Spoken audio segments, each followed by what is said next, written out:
ਨੂੰ ਵਾਹਿਗੁਰੂ ਜੀ ਕਾ ਖਾਲਸਾ ਵਾਹਿਗੁਰੂ ਜੀ ਕੀ ਫਤਿਹ। ਸ਼੍ਰੀ ਗੁਰੂ ਗ੍ਰੰਥ ਸਾਹਿਬ ਦੇ ਅੰਗ ਨੰਬਰ 83 ਤੇ ਆਰੰਭ ਦੇ ਵਿੱਚ ਹੀ ਹੈ। ਅੰਗ ਨੰਬਰ 83।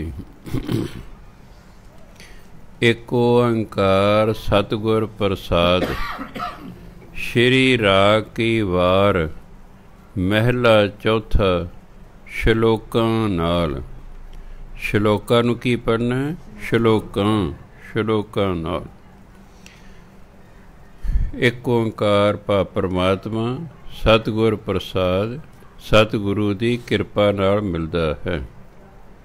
ਸ਼੍ਰੀ ਰਾਗ ਕੀ ਵਾਰ। ਵਾਰ ਦੇ ਵਿੱਚ ਕੀ ਹੁੰਦਾ? ਸ਼ਲੋਕ ਹੁੰਦਾ ਤੇ ਫਿਰ ਪੌੜੀ ਹੁੰਦੀ। ਕਿਸੇ ਵਾਰ 'ਚ ਪਹਿਲਾ ਸ਼ਲੋਕ ਹੁੰਦਾ, ਜਿਵੇਂ ਸ਼ਲੋਕ ਮਹੱਲਾ ਪਹਿਲਾ, ਫਿਰ ਅੱਗੇ ਦਾ ਇਕੱਲਾ ਮਹੱਲਾ ਪਹਿਲਾ, ਫਿਰ ਅੱਗੇ ਹੁੰਦੀ ਪੌੜੀ। ਇਹ ਤਿੰਨਾਂ ਨੂੰ ਰਲਾ ਕੇ ਇੱਕ ਚੀਜ਼ ਬਣਦੀ ਹੈ। ਜੇ ਕਿਤੇ ਵਾਰ ਦਾ ਹੁਕਮਨਾਮਾ ਆ ਜਾਏ ਤਾਂ ਫਿਰ ਸ਼ਲੋਕ ਮਹੱਲਾ ਪਹਿਲਾ, ਉਹਦੇ ਬਾਅਦ ਮਹੱਲਾ ਪਹਿਲਾ, ਫਿਰ ਪੌੜੀ। ਜਿੱਥੇ ਜਾ ਕੇ ਪੌੜੀ ਮੁੱਕਦੀ ਹੈ ਉੱਥੇ ਜਾ ਕੇ ਹੁਕਮਨਾਮਾ ਖਤਮ ਹੁੰਦਾ। ਸੋ ਸ਼੍ਰੀ ਰਾਗ ਦੇ ਇਹ ਵਾਰ ਹੈ। ਕਿਹਦੀ ਲਿਖੀ ਹੈ? ਮਹਿਲਾ ਚੌਥਾ, ਚੌਥੇ ਪਾਤਸ਼ਾਹ ਦੀ ਹੈ। ਵਾਰ ਦੇ ਨਾਲ ਸ਼ਲੋਕ ਨੇ। ਜਿਹੜੀ ਪੌੜੀ ਹੁੰਦੀ ਹੈ ਨਾ, ਅਸਲ ਉਹ ਵਾਰ ਹੈ। ਚੌਥੇ ਪਾਤਸ਼ਾਹ ਨੇ ਸਿਰਫ ਪੌੜੀਆਂ ਲਿਖੀਆਂ ਸਨ। ਪੰਚਮ ਪਾਤਸ਼ਾਹ ਨੇ ਨਾਲ ਸ਼ਲੋਕ ਮਹੱਲਾ ਪਹਿਲਾ ਤੇ ਮਹੱਲਾ ਪਹਿਲਾ ਜੋੜਿਆ। ਦੇਖੋ ਉੱਤੇ ਹੈ ਮਹੱਲਾ ਚੌਥਾ, ਅੱਗੇ ਆ ਗਿਆ ਸ਼ਲੋਕ ਮਹੱਲਾ ਤੀਜਾ। ਧਿਆਨ ਦੇਣਾ। ਉੱਤੇ ਹੈਡਿੰਗ ਹੈ ਸ਼੍ਰੀ ਰਾਗ ਕੀ ਵਾਰ ਮਹਿਲਾ ਚੌਥਾ ਸ਼ਲੋਕਾਂ ਨਾਲ। ਵਾਰ ਦੇ ਵਿੱਚ ਜਿਹੜੇ ਪੌੜੀਆਂ ਹੁੰਦੀਆਂ ਉਹ ਵਾਰ ਹੁੰਦੀ ਹੈ। ਪੌੜੀਆਂ ਤਾਂ ਚੌਥੇ ਪਾਤਸ਼ਾਹ ਦੀ ਲਿਖੀਆਂ ਹੋਈਆਂ। ਜਿਹੜੇ ਸ਼ਲੋਕ ਨੇ ਇਹ ਪੰਚਮ ਪਾਤਸ਼ਾਹ ਨੇ ਅੱਡ ਅੱਡ ਗੁਰੂਆਂ ਦੇ ਰਲਾਏ ਨੇ ਵਿੱਚ। ਇਸ ਕਰਕੇ ਅੱਗੇ ਆ ਕੇ ਸ਼ਲੋਕ ਮਹਿਲਾ ਤੀਜਾ। ਬੰਦਾ ਸੋਚਦਾ ਉੱਤੇ ਲਿਖਿਆ ਮਹਿਲਾ ਚੌਥਾ, ਇੱਥੇ ਮਹਿਲਾ ਤੀਜਾ ਗਏ, ਕੀ ਕਾਰਨ ਹੈ? ਚੌਥੇ ਪਾਤਸ਼ਾਹ ਨੇ ਸਿਰਫ ਵਾਰਾਂ ਜਿਹੜੀਆਂ ਲਿਖੀਆਂ ਸਨ, ਭਾਵ ਪੌੜੀਆਂ ਲਿਖੀਆਂ ਸਨ। ਅਤੇ ਫਿਰ ਪੰਚਮ ਪਾਤਸ਼ਾਹ ਜਦੋਂ ਗੁਰੂ ਗ੍ਰੰਥ ਸਾਹਿਬ ਤਿਆਰ ਕੀਤਾ, ਉਹਨਾਂ ਨੇ ਨਾਲ ਅੱਡ ਅੱਡ ਗੁਰੂਆਂ ਦੇ ਸ਼ਲੋਕ ਜੋੜੇ ਨਾਲ। ਸ਼ਲੋਕ ਮਹਿਲਾ ਤੀਜਾ ਤੀਸਰੇ ਪਾਤਸ਼ਾਹ ਦਾ ਸ਼ਲੋਕ ਹੈ। ਰਾਗਾਂ ਵਿੱਚ ਸ਼੍ਰੀ ਰਾਗ ਹੈ, ਜੇ ਸੱਚ ਧਰੇ ਪਿਆਰ। ਸ਼੍ਰੀ ਰਾਗ ਨੂੰ ਮੁੱਖ ਰਾਗ ਮੰਨਿਆ ਗਿਆ ਹੈ। ਰਾਗਾਂ ਵਿੱਚ ਸ਼੍ਰੀ ਰਾਗ ਤਾਂ ਹੀ ਵੱਡਾ ਹੈ ਜੇ ਇਸ ਰਾਗ ਦੇ ਰਾਹੀਂ ਬੰਦਾ ਪਰਮਾਤਮਾ ਨੂੰ ਪਿਆਰ ਕਰੇ। ਇਸ ਰਾਗ ਦੇ ਵਿੱਚ ਕੀਰਤਨ ਕਰ ਰਿਹਾ ਹੈ। ਨਿਰਾ ਕਹਿਣ ਨਾਲ ਵੀ ਸ਼੍ਰੀ ਰਾਗ ਵੱਡਾ ਰਾਗ ਹੈ, ਨਹੀਂ। ਇਹ ਵੱਡਾ ਤਾਂ ਹੈ ਜੇ ਬੰਦਾ ਇਸ ਰਾਗ ਦੇ ਰਾਹੀਂ ਪਰਮਾਤਮਾ ਨੂੰ ਪਿਆਰ ਕਰੇ। ਇਹ ਨਹੀਂ ਕਿ ਗਾ ਰਿਹਾ ਹੈ ਮਾਇਆ ਦੀ ਖਾਤਰ ਤੇ ਰੱਬ ਨਾਲ ਪਿਆਰ ਨਹੀਂ ਹੈਗਾ। ਵੈਸੇ ਤਾਂ ਪਿਆਰ ਇੱਕ ਨਾਲ ਹੀ ਹੁੰਦਾ ਹੈ। ਮਾਇਆ ਦੀ ਖਾਤਰ ਗਾਈਏ ਤਾਂ ਮਾਇਆ ਨਾਲ ਪਿਆਰ ਹੁੰਦਾ ਹੈ। ਸੋ ਅਸਲ ਕਹਿੰਦੇ ਸ਼੍ਰੀ ਰਾਗ, ਰਾਗਾਂ 'ਚ ਸ਼੍ਰੀ ਰਾਗ ਤਾਂ ਹੀ ਮਹਾਨ ਹੈ ਜੇ ਇਸ ਰਾਗ ਰਾਹੀਂ ਬੰਦਾ ਰੱਬ ਨੂੰ ਪਿਆਰ ਕਰੇ। ਸੱਚ ਰੱਬ ਨੂੰ, ਰੱਬ ਨਾਲ ਧਰੇ ਪਿਆਰ, ਰੱਬ ਨਾਲ ਪਿਆਰ ਕਰੇ। ਸਦਾ ਹਰ ਸੱਚ ਮਨ ਵਸੈ, ਨਿਹਚਲ ਮਤ ਅਪਾਰ। ਜਦੋਂ ਫਿਰ ਰੱਬ ਨੂੰ ਪਿਆਰ ਕਰੇਗਾ, ਸਦਾ ਹਰ ਸੱਚ ਮਨ ਵਸੈ, ਫਿਰ ਪਰਮਾਤਮਾ ਸਦਾ ਹੀ ਮਨ ਵਿੱਚ ਵਸ ਜਾਵੇਗਾ। ਨਿਹਚਲ ਮਤ ਅਪਾਰ, ਅਤੇ ਰੱਬੀ ਮਤ ਹੋ ਜਾਏਗੀ ਜੋ ਨਿਹਚਲ ਹੋਏਗੀ। ਫਿਰ ਬੰਦਾ ਡੋਲਦਾ ਨਹੀਂ, ਉਹਦੀ ਮਤ ਅਚਲ ਹੁੰਦੀ ਹੈ, ਉਹਦੀ ਮਤ ਅਡੋਲ ਹੋ ਜਾਂਦੀ ਹੈ। ਸਾਡੀ ਮਤ ਤਾਂ ਸਮੇਂ ਸਮੇਂ 'ਤੇ ਬਦਲਦੀ ਰਹਿੰਦੀ ਹੈ। ਜਿਨ੍ਹਾਂ ਦੇ ਅੰਦਰ ਰੱਬੀ ਮਤ ਹੋ ਜਾਂਦੀ ਹੈ। ਗੁਰੂ ਨਾਨਕ ਦੇਵ ਜੀ ਮਹਾਰਾਜ ਨੇ 9 ਸਾਲਾਂ ਦੀ ਉਮਰ ਵਿੱਚ ਜੋ ਕਿਹਾ, ਉਹ 70 ਸਾਲ ਤੱਕ ਉਹੀ ਉਸੇ ਗੱਲ 'ਤੇ ਉਹਨਾਂ ਪਹਿਰਾ ਦਿੱਤਾ। ਇਹ ਨਹੀਂ ਕਿ ਬੱਚੇ ਸਨ ਅਤੇ ਹੋਰ ਮਤ, ਅਤੇ ਜਵਾਨ ਹੋ ਗਏ ਹੋਰ ਮਤ, ਤੇ ਬੁੱਢੇ ਹੋ ਗਏ ਹੋਰ ਮਤ। ਸਾਡੀ ਬਚਪਨ 'ਚ ਹੋਰ ਮਤ ਸੀ, ਜਵਾਨੀ 'ਚ ਹੋਰ ਸੀ, ਬੁਢਾਪੇ 'ਚ ਹੋਰ ਹੈ।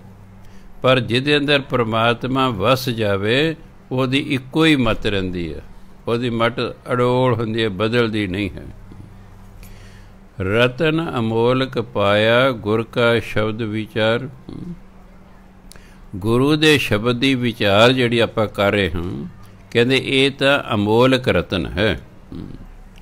ਉਹ ਜਿਹੜਾ ਪਰਮਾਤਮਾ ਦੇ ਨਾਮ ਨੂੰ ਹਿਰਦੇ 'ਚ ਵਸਾਉਂਦਾ ਹੈ, ਉਸ ਨੂੰ ਫਿਰ ਗੁਰੂ ਦੇ ਸ਼ਬਦ ਦੀ ਵਿਚਾਰ ਅਮੋਲਕ ਰਤਨ ਦੀ ਤਰ੍ਹਾਂ ਪ੍ਰਾਪਤ ਹੁੰਦੀ ਹੈ।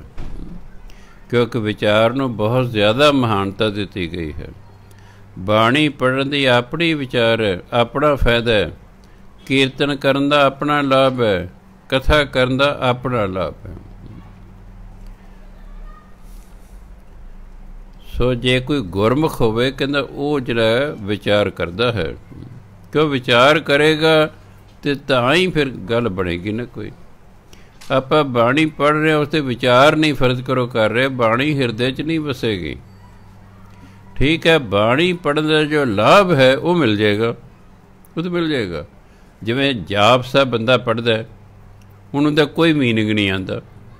99% ਪਾਠੀਆਂ ਨੂੰ ਜਾਪ ਸਾਹਿਬ ਦਾ ਮੀਨਿੰਗ ਨਹੀਂ ਆਉਂਦਾ, ਠੀਕ ਹੈ। ਪਰ ਜੋ ਬਾਣੀ ਪੜ੍ਹ ਰਿਹਾ, ਭਾਵੇਂ ਮੀਨਿੰਗ ਨਹੀਂ ਆਉਂਦਾ, ਪਰ ਬਾਣੀ ਪੜ੍ਹਨ ਦਾ ਜੋ ਲਾਭ ਹੈ ਉਹ ਤਾਂ ਉਹਨੂੰ ਮਿਲਣਾ ਹੀ ਮਿਲਣਾ, ਉਹ ਤਾਂ ਉਸਨੂੰ ਮਿਲਣਾ ਹੀ ਮਿਲਣਾ।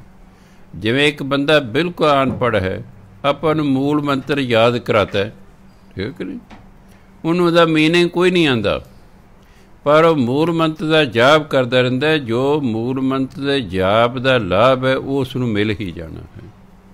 ਪਰ ਜਦੋਂ ਵਿਚਾਰ ਕਰਦਾ ਫਿਰ ਉਹਦੀ ਜ਼ਿੰਦਗੀ ਬਦਲਦੀ ਹੈ। ਨਿਰਾ ਬਾਣੀ ਪੜ੍ਹਨ ਨਾਲ, ਕੀਰਤਨ ਕਰਨ ਨਾਲ ਜ਼ਿੰਦਗੀ ਨਹੀਂ ਬਦਲਦੀ। ਜ਼ਿੰਦਗੀ ਉਦੋਂ ਬਦਲਦੀ ਹੈ ਜਦੋਂ ਅਸੀਂ ਜੋ ਪੜ੍ਹਿਆ ਇਸ 'ਤੇ ਵਿਚਾਰ ਕਰੀਏ ਵੀ ਕਿਹਾ ਕੀ ਹੈ। ਜਦੋਂ ਪਤਾ ਲੱਗੇ ਬਾਣੀ ਕਹਿੰਦੀ ਕੀ ਹੈ, ਫਿਰ ਆਪਾਂ ਹੌਲੀ ਹੌਲੀ ਉਸ ਨੂੰ ਮੰਨਣਾ ਸ਼ੁਰੂ ਕਰਾਂਗੇ। ਜਿਉਂ-ਜਿਉਂ ਫਿਰ ਮੰਨਾਂਗੇ ਤਿਉਂ ਸਾਡੀ ਜ਼ਿੰਦਗੀ ਬਦਲਦੀ ਜਾਵੇਗੀ। ਇਸ ਲਈ ਇਹ ਦਸਮ ਪਾਤਸ਼ਾਹ ਦੇ ਵੇਲੇ ਹੀ ਸ਼ਬਦ ਵਿਚਾਰ ਸ਼ੁਰੂ ਹੋ ਗਏ ਸੀ। ਜਦੋਂ ਉਹਨਾਂ ਨੇ ਦਮਦਮਾ ਸਾਹਿਬ, ਗੁਰੂ ਗ੍ਰੰਥ ਸਾਹਿਬ ਲਿਖਾਉਂਦੇ ਸਨ, ਇਤਿਹਾਸ ਲਿਖਿਆ ਦੁਪਹਿਰ ਤੱਕ ਲਿਖਾਉਂਦੇ ਸਨ। ਭਾਈ ਮਨੀ ਸਿੰਘ ਜੀ ਲਿਖਦੇ ਸਨ ਅਤੇ ਬਾਬਾ ਦੀਪ ਸਿੰਘ ਜੀ ਕਾਗਜ਼, ਕਲਮ ਅਤੇ ਸਿਆਹੀ ਦਾ ਪ੍ਰਬੰਧ ਕਰਦੇ ਸਨ। ਟੈਂਟ ਲੱਗਾ ਹੋਇਆ ਸੀ, ਟੈਂਟ 'ਚ ਤਿੰਨੋਂ ਬਹਿ ਜਾਂਦੇ ਸਨ। ਦਸਮ ਪਾਤਸ਼ਾਹ ਬੋਲੀ ਜਾਂਦੇ ਸਨ, ਭਾਈ ਮਨੀ ਸਿੰਘ ਜੀ ਲਿਖੀ ਜਾਂਦੇ ਸਨ। ਇੰਨੇ ਵਿਦਵਾਨ ਸਨ ਭਾਈ ਮਨੀ ਸਿੰਘ ਜੀ ਕਿ ਹੈਰਾਨ ਹੁੰਨਾ ਮੈਂ ਵੀ ਕਿੱਥੇ ਸਿਹਾਰੀ ਲੱਗਣੀ ਹੈ, ਕਿੱਥੇ ਔਂਕੜ ਲੱਗਣਾ ਹੈ। ਇੱਕ ਬਾਣੀ ਮੰਨ ਲਓ ਕੋਈ ਮੈਂ ਮੂੰਹ ਜ਼ਬਾਨੀ ਬਾਣੀ ਬੋਲ ਰਿਹਾ ਅਤੇ ਕੋਈ ਮਾਈ ਦਾ ਲਾ ਵਿਰਲਾ ਹੀ ਹੈ ਜਿਹੜਾ ਲਿਖ ਸਕੇ। ਇਹ ਲਿਖਣੀ ਬਹੁਤ ਔਖੀ ਹੈ। ਇਹ ਪਹਿਲਾਂ ਤਾਂ ਆਮ ਲੋਕਾਂ ਨੂੰ ਪੜ੍ਹਨੀ ਹੀ ਔਖੀ ਹੈ ਅਤੇ ਲਿਖਣੀ ਤਾਂ ਬਹੁਤ ਔਖੀ ਹੈ। ਲਿਖ ਤਾਂ ਉਹ ਸਕਦਾ ਜਿਹਨੂੰ ਪੂਰੀ ਗ੍ਰੈਮਰ ਆਉਂਦੀ ਹੈ ਵੀ ਹਾਂ ਇੱਥੇ ਕੀ ਅਰਥ ਬਣੇਗਾ ਸਿਹਾਰੀ ਦਾ, ਇੱਥੇ ਔਂਕੜ ਲੱਗੇ ਤਾਂ ਕੀ ਅਰਥ ਬਣੇਗਾ। ਇਸ ਲਈ ਬਾਣੀ ਲਿਖਣੀ ਬਹੁਤ ਔਖੀ ਹੈ। ਕੱਲ੍ਹ ਐਸੇ ਲਿਖਤੀ ਕੁਲ ਤਾਰਿਆ। ਹਾਂ, ਜਿਹੜੇ ਬਾਣੀ ਲਿਖਦੇ ਨੇ ਸਾਰੀ ਕੁਲ ਨੂੰ ਤਾਰ ਦਿੰਦੇ, ਕਹਿੰਦੇ ਹਾਂ ਐਡਾ ਵੱਡਾ ਹੈ ਪਰਉਪਕਾਰ ਗੁਣ। ਹਾਂਜੀ, ਸੋ ਸ਼ਬਦ ਦੀ ਜਿਹੜੀ ਵਿਚਾਰ ਹੈ ਨਾ, ਇਹ ਰਤਨ ਮੋਲਕ ਹੈ, ਇਹ ਬਹੁਤ ਕੀਮਤੀ ਰਤਨ ਹੈ। ਉਹਦੇ ਨਾਲ ਫਿਰ ਕੀ ਹੁੰਦਾ, ਜਿਹਵਾ ਸੱਚੀ, ਮਨ ਸੱਚਾ, ਸੱਚਾ ਸਰੀਰ ਆਕਾਰ। ਇਹ ਤਾਂ ਸੱਚਾ ਤੋਂ ਭਾਵ ਹੈ ਸੁੱਚਾ। ਉਹਦੀ ਜੀਭਾ ਵੀ ਸੁੱਚੀ, ਜਿਹਵਾ ਮੈਨੇ ਜੀਭ, ਕਿਉਂਕਿ ਉਹ ਵਿਚਾਰ ਕਰਦਾ। ਵਿਚਾਰ ਤਾਂ ਫਿਰ ਜੀਭ ਨਾਲ ਹੀ ਕਰੇਗਾ ਨਾ। ਮੈਂ ਜੇ ਬੋਲ ਰਹੇ ਹਾਂ ਤਾਂ ਜੀਭ ਨਾਲ ਹੀ ਬੋਲ ਰਿਹਾ ਨਾ। ਤੁਸੀਂ ਤਾਂ ਚਲੋ ਕੰਨ ਨਾਲ ਸੁਣ ਰਹੇ ਹੋ। ਫਿਰ ਜਦੋਂ ਬੰਦਾ ਸ਼ਬਦ ਵਿਚਾਰ ਕਰਦਾ, ਜਿਹਵਾ ਸੱਚੀ, ਉਹਦੀ ਜੀਭ ਸੁੱਚੀ ਹੋ ਜਾਂਦੀ ਹੈ। ਮਨ ਸੱਚਾ, ਮਨ ਵੀ ਸੁੱਚਾ ਹੋ ਜਾਂਦਾ ਹੈ। ਸੱਚਾ ਸਰੀਰ ਆਕਾਰ, ਸਾਰਾ ਸਰੀਰ ਹੀ ਸੁੱਚਾ ਹੋ ਜਾਂਦਾ ਹੈ। ਕਿਉਂਕਿ ਜਦੋਂ ਮਨ ਸੁੱਚਾ ਹੋ ਜਾਏ, ਸਰੀਰ ਦੇ ਸਾਰੇ ਅੰਗ ਆਪਣੇ ਆਪ ਸੁੱਚੇ ਹੋ ਜਾਂਦੇ ਨੇ। ਮਨ ਮੈਲਾ, ਸਭ ਕੁਛ ਮੈਲਾ। ਜੇ ਮਨ ਮੈਲਾ, ਸਰੀਰ ਦੇ ਸਾਰੇ ਅੰਗ ਮੈਲੇ। ਜੇ ਮਨ ਸਾਫ ਹੈ ਤਾਂ ਸਾਰਾ ਸਰੀਰ ਵਧੀਆ। ਨਾਨਕ ਸੱਚੈ ਸਤਿਗੁਰ ਸੇਵਿਐ ਸਦਾ ਸੱਚ ਵਪਾਰ।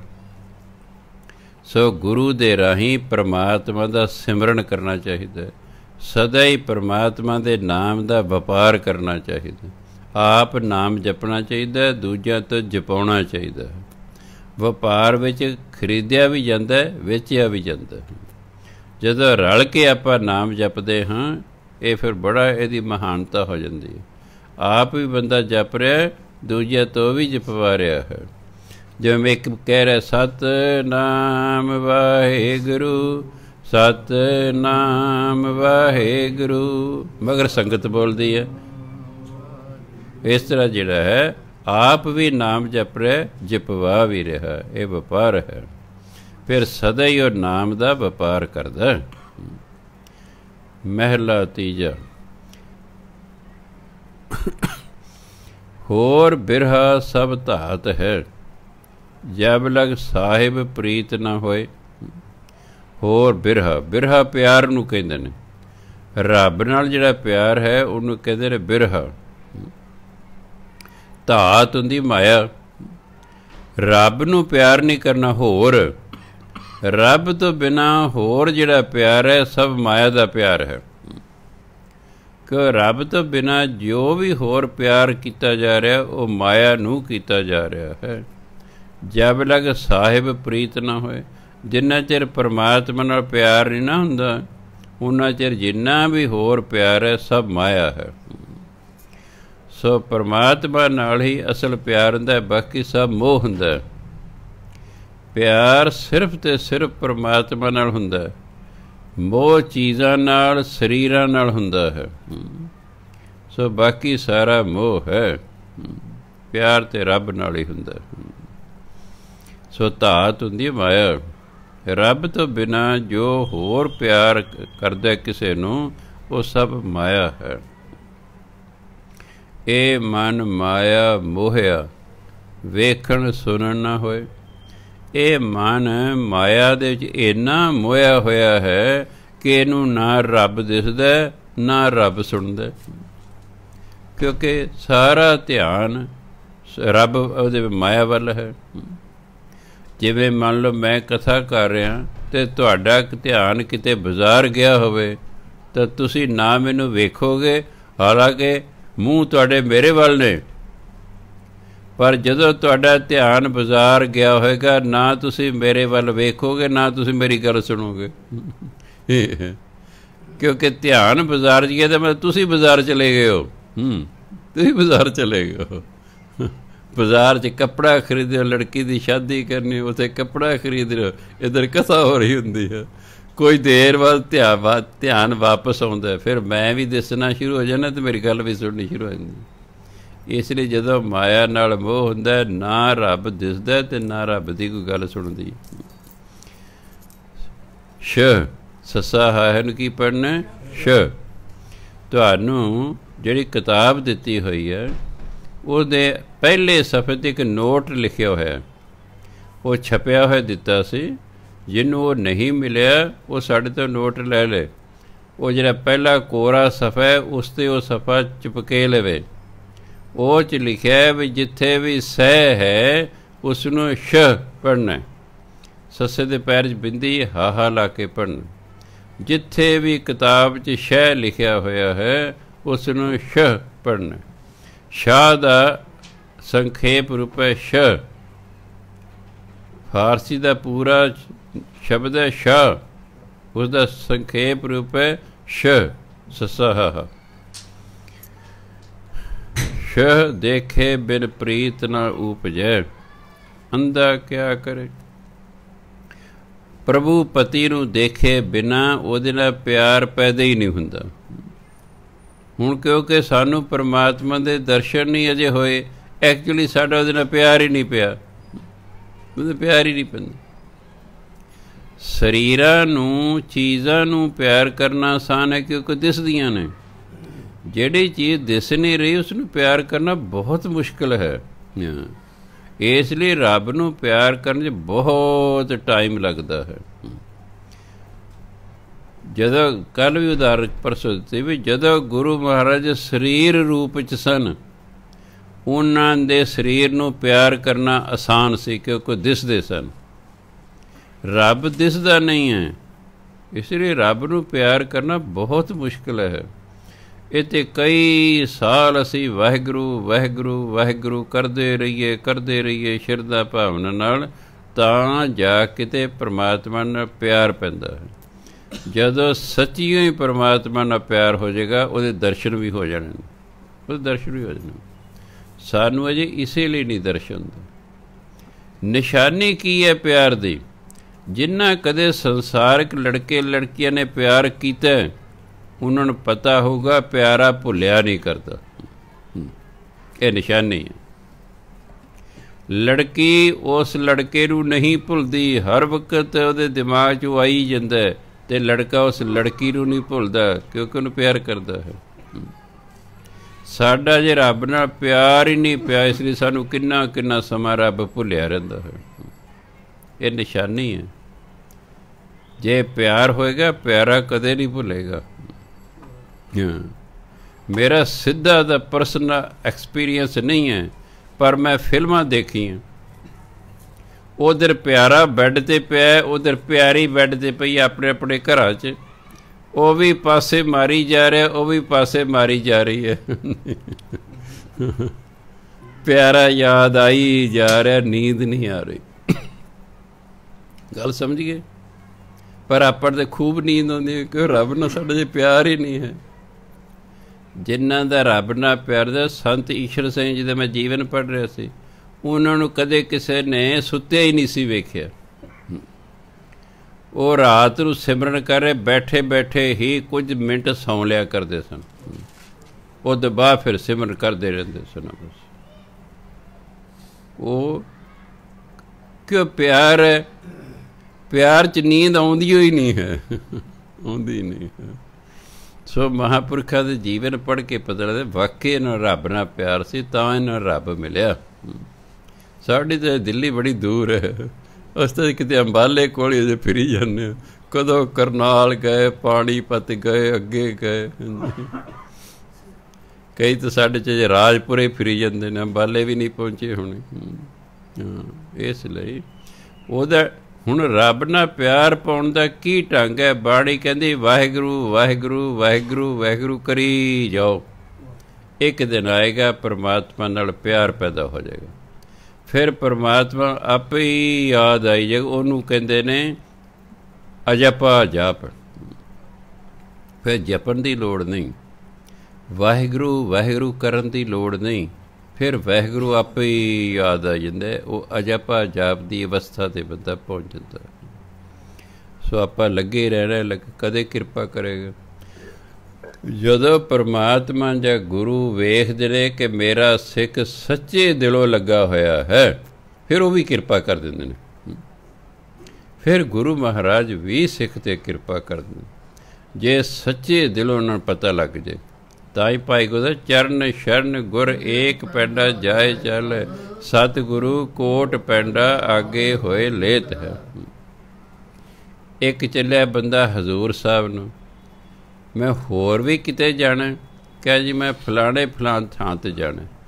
ਮੈਂ ਅੱਛਾ, ਮੈਂ ਤੈਨੂੰ ਫਿਰ ਗੁਰੂ ਗੋਬਿੰਦ ਸਿੰਘ ਮਹਾਰਾਜ ਨਹੀਂ ਮਿਲਣੇ। ਹੁਣ ਪਤਾ ਤਾਂ ਸੈਰ ਕਰਨ ਆਇਆ, ਇਹ ਮੈਨੂੰ ਤਾਂ ਮਿਲਣ ਨਹੀਂ ਆਇਆ। ਜਦੋਂ ਅਸੀਂ ਸਿਰਫ ਅਤੇ ਸਿਰਫ ਦਸਮ ਪਾਤਸ਼ਾਹ ਨੂੰ ਮਿਲਣ ਜਾਵਾਂਗੇ, ਸਾਨੂੰ ਭਾਵੇਂ ਨਾ ਦਿਸਣ, ਉਹ ਮਿਲਣਗੇ ਸਾਨੂੰ ਜ਼ਰੂਰ, ਉਹ ਮਿਲਣਗੇ ਸਾਨੂੰ ਜ਼ਰੂਰ। ਹੁਣ ਪਤਾ ਹੈ ਮੇਰਾ ਸਿੱਖ 1600 ਕਿਲੋਮੀਟਰ ਤੋਂ ਆ ਰਿਹਾ ਹੈ। ਕਈ ਵਾਰੀ ਸਾਡੇ ਅੰਦਰ ਬੜੀ ਸ਼ਰਧਾ ਭਾਵਨਾ ਕਿਸੇ ਕਿਸੇ ਸਥਾਨ ਪ੍ਰਤੀ ਪੈਦਾ ਹੋ ਜਾਂਦੀ ਹੈ। ਆਪਾਂ ਬੜੀ ਸ਼ਰਧਾ ਭਾਵਨਾ ਨਾਲ ਗੱਡੀ ਫੜਦੇ ਆ ਜਾਂਦੇ ਆ। ਉਹ ਫਿਰ ਜੋ ਸ਼ਰਧਾ ਕਰ ਸੇਵਦੇ ਗੁਰ ਪਾਰ ਉਤਾਰਨ ਹਾਰ, ਉਹ ਜੜੀ ਜਾਣਦੇ ਨੇ ਕਿ ਵਾਕਿਆ ਮੈਨੂੰ ਹੀ ਮਿਲਣ ਆ ਰਿਹਾ ਹੈ। ਫਿਰ ਰਾਹ 'ਚ ਹੀ ਮਿਲ ਪੈਂਦੇ, ਕਿਸੇ ਵੀ ਸਟੇਸ਼ਨ 'ਤੇ ਮਿਲ ਪੈਣ, ਆਪਾਂ ਨੂੰ ਦਿਸਣ ਨਾ ਦਿਸਣ। ਇੱਕ ਵਾਰੀ ਸੰਗਤ ਪੰਚਮ ਪਾਤਸ਼ਾਹ ਨੂੰ ਮਿਲਣ ਆ ਰਹੀ ਹੈ, ਦੂਰੋਂ ਆ ਰਹੇ ਸੀ, ਰਾਹ 'ਚ ਉਹਨਾਂ ਨੂੰ ਪੈ ਗਈ ਰਾਤ। ਪੰਚਮ ਪਾਤਸ਼ਾਹ ਕਹਿੰਦੇ ਵੀ ਜਿੱਥੇ ਉਹ ਠਹਿਰ ਗਏ ਨੇ ਆਪਣੀ ਘਰ ਵਾਲੀ, ਕਹਿੰਦੇ ਗੰਗਾ ਜੀ ਨੂੰ ਵੀ ਗੰਗਾ ਜੀ ਸੰਗਤ ਬਹੁਤ ਦੂਰੋਂ ਚੱਲ ਕੇ ਆਈ ਹੈ, थकी हुई संगत है, लंगर भी छकने उन्होंने। चलो तुसी टोकरा चको। गुरु महाराज चादर की बुक्कल मार ले, पहचान आन। दाल दूल सब्जी जो सी लैके तो पिन मियाँ बीबी। लंगर पानी सारे ने छकाया। गुरु महाराज जिहड़े बंदे बजुर्ग सन उन्हां दी लत्तां घुटन लग पे, भाई तुसीं कि पहले पैदल ही तुरदे भी थक गए हो। माता गंगा जी ਜਿਹੜੇ ਬੀਬੀਆਂ ਬਜ਼ੁਰਗ ਸਨ ਉਹਨਾਂ ਦੀ ਲੱਤਾਂ ਘੁੱਟਣ ਲੱਗ ਪਏ।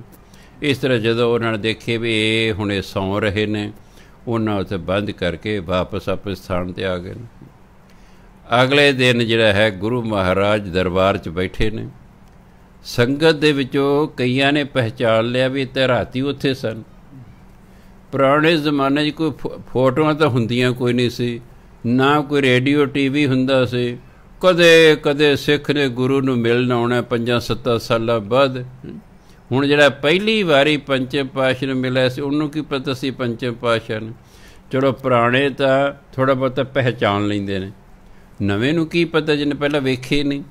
ਜਦੋਂ ਉੱਥੇ ਵੇਖਿਆ ਫਿਰ ਉਹ ਤਾਂ ਰੋਣ ਲੱਗ ਪਏ ਵੀ ਸਾਡੇ ਤਾਂ ਬੜੀ ਭਾਰੀ ਗਲਤੀ ਹੋ ਗਈ ਜੀ, ਅਸੀਂ ਤੁਹਾਡੇ ਤੋਂ ਲੱਤਾਂ ਕਟਵਾਉਂਦੇ ਰਹੇ। ਪਰ ਨਹੀਂ, ਕਹਿੰਦੇ ਪਏ ਗੁਰਮੁਖੋ ਸਾਡਾ ਵੀ ਫਰਜ਼ ਬਣਦਾ। ਤੁਸੀਂ ਕਿੰਨੇ ਪਿਆਰ ਸਹਿਤ ਐਡੀ ਦੂਰੋਂ ਸਾਨੂੰ ਮਿਲਣ ਆ ਰਹੇ ਸੀ, ਸਾਡਾ ਵੀ ਫਰਜ਼ ਬਣਦਾ ਅਸੀਂ ਤੁਹਾਡੇ ਰਾਹ 'ਚ ਜਾ ਕੇ ਮਿਲੀਏ ਅਤੇ ਤੁਹਾਡੀ ਲੋੜਾਂ ਪੂਰੀਆਂ ਕਰੀਏ।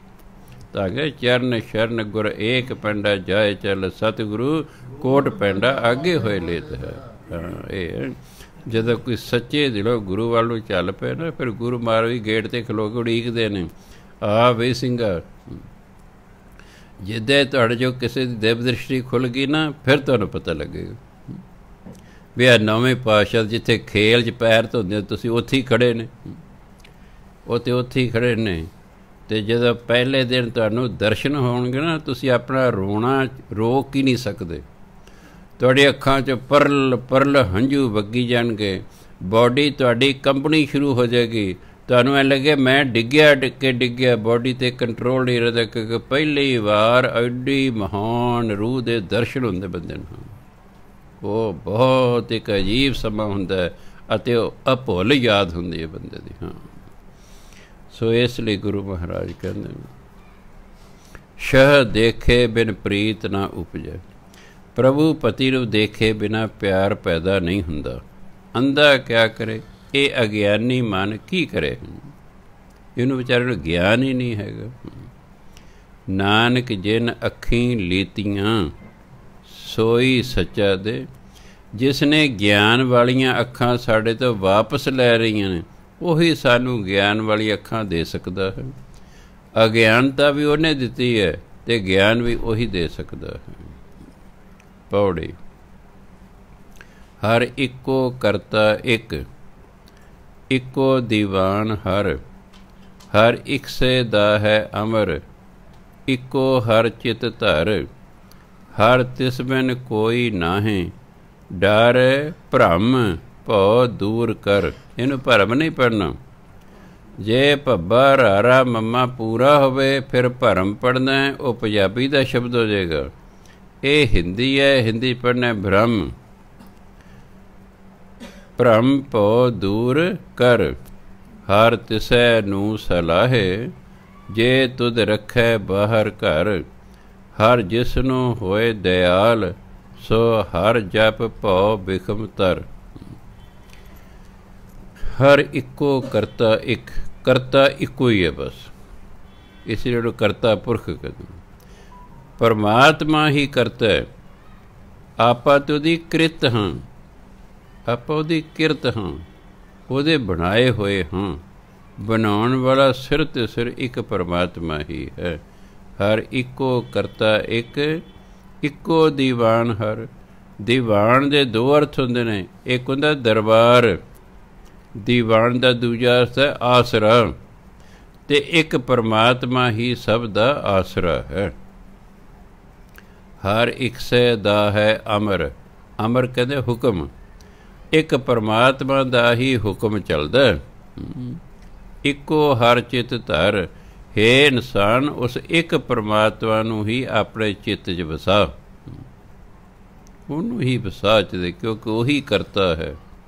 ਉਹਦਾ ਹੀ ਆਸਰਾ ਹੈ, ਉਸੇ ਦਾ ਹੀ ਹੁਕਮ ਚੱਲਦਾ ਹੈ। ਇਸ ਲਈ ਤੂੰ ਉਹਨੂੰ ਚਿੱਤ 'ਚ ਵਸਾ। ਹਰ ਤਿਸ ਬਿਨ ਕੋਈ ਨਾਹੀਂ, ਡਰ ਭਰਮ ਪਉ ਦੂਰ ਕਰ। ਹਰੀ ਤੋਂ ਬਿਨਾਂ ਕੋਈ ਹਰੀ ਵਰਗਾ ਹੋਰ ਹੈ ਹੀ ਨਹੀਂ। ਇਸ ਲਈ ਜਦੋਂ ਤੂੰ ਹਰੀ ਨੂੰ ਆਪਣਾ ਬਣਾ ਲਵੇਂਗਾ, ਤੈਨੂੰ ਤੇਰੇ ਦਾ ਡਰ ਹੀ ਨਹੀਂ ਰਹਿਣਾ। ਤੂੰ ਆਪਣਾ ਡਰ, ਭਰਮ, ਭਟਕਣਾ ਜਿਹੜੀ ਹੈ, ਭਾਉ, ਇਹ ਵੀ ਡਰ ਹੁੰਦਾ ਹੈ। ਇੱਥੇ ਭਾਉ ਦਾ ਮਤਲਬ ਭਵਜਲ, ਬਿਖਮ ਹੁੰਦਾ ਔਖਾ। ਇਹ ਸੰਸਾਰ ਸਮੁੰਦਰ ਜੋ ਭਵਜਲ ਹੈ, ਇਸ ਔਖੇ ਭਵਜਲ ਨੂੰ ਤੂੰ ਤਰ ਜਾਵੇਗਾ। ਸੋ ਪਰਮਾਤਮਾ ਨੂੰ ਚਿੱਤ 'ਚ ਧਰ, ਉਹਦੇ ਬਿਨਾਂ ਹੋਰ ਕੋਈ ਉਹਦੇ ਵਰਗਾ ਨਹੀਂ ਹੈ। ਇਸ ਲਈ ਆਪਣਾ ਡਰ ਦੂਰ ਕਰ, ਭਰਮ ਦੂਰ ਕਰ, ਅਤੇ ਇਸ ਤਰ੍ਹਾਂ ਭਵ ਸਾਗਰ ਨੂੰ ਤਰ ਜਾ। ਸ਼ਲੋਕ ਮਹਿਲਾ ਪਹਿਲਾ। ਦਾਤੀ ਤੱਤੇ ਨੂੰ ਬਿਹਾਰੀ ਬਿੰਦੀ। ਦਾਤੀ ਤਾਂ ਦਾਤਰੀ ਹੁੰਦਾ, ਪੱਠੇ ਵੱਢਣ ਵਾਲੇ। ਦਾਤੀ ਹੁੰਦਾ ਦਾਤੰ। ਦਾਤੀ ਸਾਹਿਬ ਸੰਧੀਆਂ। ਹਾਂ। ਹਰ ਤਿਸੈ ਨੂੰ ਸਲਾਹੇ, ਜੇ ਤੁਧ ਰੱਖੈ ਬਾਹਰ ਘਰ। ਹੇ ਭਾਈ, ਹਰੀ ਦੀ ਸਿਫਤ ਸਲਾਹ ਕਰ, ਉਹ ਤੇਰੀ ਅੰਦਰ ਬਾਹਰ ਰੱਖਿਆ ਕਰੇਗਾ। ਬਾਹਰ ਘਰ, ਘਰ ਵਿੱਚ ਭਾਵ ਅੰਦਰ ਬਾਹਰ, ਉਹ ਤੇਰੀ ਰੱਖਿਆ ਕਰੇਗਾ। ਉਹਦੀ ਸਿਫਤ ਸਲਾਹ ਕਰ। ਹਰ ਜਿਸ ਨੂੰ ਹੋਏ ਦਿਆਲ, ਜਿਸ ਤੇ ਪਰਮਾਤਮਾ ਦਿਆਲੂ ਹੁੰਦਾ ਹੈ, ਸੋ ਹਰ ਜਪ ਭਉ ਵਿਖਮ ਤਰ। ਇਸ ਲਈ ਉਹ ਕਹਿੰਦੇ ਜਿਹੜਾ ਹੈ ਨਾਮ ਜਪ ਕੇ ਜਿਹੜਾ ਔਖਾ ਭਵਜਲ ਹੈ, ਉਸ ਨੂੰ ਤਰ ਜਾਂਦਾ ਹੈ। ਦਾਤੀ ਸਾਹਿਬ ਸੰਧੀਆਂ, ਕਿਆ ਚੱਲੈ ਤਿਸ ਨਾਲ। ਇੱਕ ਜਾਗੰਦੇ ਨਾ ਲਹਿਣ। ਇਹਨੂੰ ਲਹਾਨ ਨਹੀਂ ਪੜ੍ਹਨਾ ਚਾਹੀਦਾ। ਹਾਹੇ ਤੋਂ ਪਹਿਲਾ ਅੱਖਰ ਲੱਲਾ ਹੈ, ਮੁਕਤ ਹੈ। ਬੋਲਣ ਵਿੱਚ ਇਸਨੂੰ ਦੁਲਾਵਾਂ ਲੱਗ ਜਾਣਗੀਆਂ। ਜਿਹੜੀ ਹਾਹੇ 'ਤੇ ਟਿੱਪੀ ਆ, ਦੁਲਾਵਾਂ ਦੇ ਨਾਲ ਬਿੰਦੀ ਬਣ ਜਾਏਗੀ। ਲਹਿਣ, ਇੱਕ ਜਾਗੰਦੇ ਨਾ ਲਹਿਣ, ਇੱਕ ਨਾ ਸੁੱਤਿਆਂ ਦੇ ਉਠਾਲ। ਦਾਤੀ ਸਾਹਿਬ ਸੰਧੀਆਂ, ਸੰਧੀਆਂ ਮੈਨੇ ਦੀਆਂ, ਸਾਰੀਆਂ ਦਾਤਾਂ ਪਰਮਾਤਮਾ ਦੀਆਂ ਹਨ। ਕਿਆ ਚੱਲੇ ਤਿਸ ਨਾਲ, ਉਹਦੇ ਨਾਲ ਕੋਈ ਜ਼ੋਰ ਨਹੀਂ ਚੱਲਦਾ। ਅਸੀਂ ਧੱਕੇ ਨਾਲ ਉਸ ਤੋਂ ਕੋਈ ਦਾਤ ਨਹੀਂ ਲੈ ਸਕਦੇ। ਤਾਂ ਕਿ ਜਿਸ ਠਾਕਰ ਸਿਓ ਨਾਹੀ ਚਾਰਾ, ਚਾਰਾ ਮੈਨੇ ਜ਼ੋਰ ਚੱਲਣਾ। ਜਿਸ ਮਾਲਕ 'ਤੇ ਜ਼ੋਰ ਨਹੀਂ ਨਾ ਚੱਲ ਸਕਦਾ, ਹੁਣ ਫਿਰ ਕੀ ਕਰਨਾ? ਜਿਸ ਠਾਕਰ ਸਿਓ ਨਾਹੀ ਚਾਰਾ, ਤਾਕੋ ਕੀਜੈ ਸਦ ਨਮਸਕਾਰ। ਉਹਦੇ ਕੋਲ ਜ਼ੋਰ ਹੀ ਨਹੀਂ ਚੱਲਦਾ। ਜਿਵੇਂ ਮਹਾਰਾਜ ਰਣਜੀਤ ਸਿੰਘ ਦੇ ਨੌਕਰ ਸੀ, ਕਈ ਸਾਲ ਹੋ ਗਏ, ਮਹਾਰਾਜ ਨੇ ਤਨਖਾਹ ਨਹੀਂ ਵਧਾਈ। ਉਹ ਹੁਣ ਰਾਜੇ ਨੂੰ ਕਿਵੇਂ ਕਹੇ? ਉਹ ਇੱਕ ਮੰਤਰੀ ਨਾਲ ਉਹਨੇ ਸਲਾਹ ਕੀਤੀ ਵੀ ਰਾਜੇ ਨੇ ਮੇਰੀ ਤਨਖਾਹ ਨਹੀਂ ਵਧਾਈ, ਕੀ ਕਹਿ ਤੂੰ ਐ ਕਰੀ, ਕੱਲ੍ਹ ਦਰਬਾਰ ਲੱਗੇਗਾ, ਤੂੰ ਖੜਾ ਹੋ ਜੀ।